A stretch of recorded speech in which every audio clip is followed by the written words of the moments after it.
Now, for those of you who don't remember, GT229 is a topical androgen receptor degrader. It is a proteolysis targeting chimera, also known as a PROTAC. A PROTAC is a bifunctional small molecule with one head that binds to the target protein, and in this case, the target protein is the androgen receptor. And another part of the PROTAC recruits an E3 ubiquitin ligase. By physically binding the androgen receptor protein to the E3 ligase, the PROTAC causes the androgen receptor to be tagged with ubiquitin. Now, ubiquitin is a protein, and to keep it short and simple, if this protein is tagged to another protein, so if this ubiquitin is tagged to the androgen receptor in this case, the cellular trash system that breaks structures down, these are known as proteasomes. They come by and ultimately degrade whatever is tagged with ubiquitin. So you can think of it like leaving a note for a maid that essentially tells them what they should throw out into the garbage. Now, the PROTAC molecule itself is not consumed and can repeatedly promote degradation of multiple androgen receptor molecules.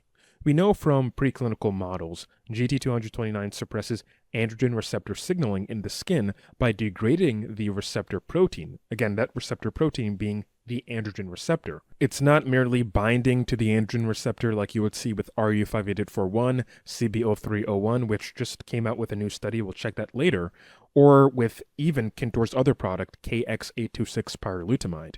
So, the mechanism of action is uniquely tied to the tagging of ubiquitin to the androgen receptors of hair follicle cells, primarily dermal papilla cells, because dermal papilla cells are what are essentially directly affected by DHT, and that will cause androgenetic alopecia to occur and progress. So, we're having this structure, this PROTAC, find those dermal papilla cells, targeting the androgen receptors and deleting them, completely removing them, and thus DHT cannot essentially elicit its harmful effects and message to the follicle to miniaturize and, in more severe cases, go into dormancy or perhaps permanent hair loss. I want you guys to kind of think about it like this. When it comes to the broader landscape of androgenetic alopecia treatment, the basic goal is to reduce DHT and androgen receptor signaling in the hair follicle.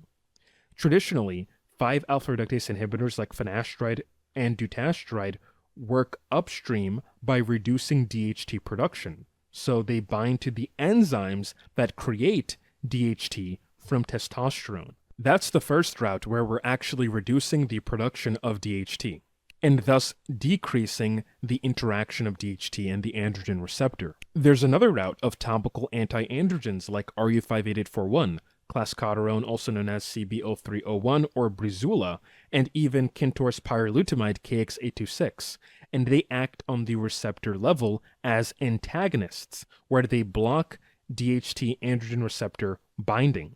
So we just mentioned two things, right? Reducing the production of DHT via inhibiting enzymatic reaction of testosterone and 5-alpha reductase, and then we also have blockade or blocking the androgen receptor itself physically so DHT cannot signal to the androgen receptor of the hair follicle to miniaturize.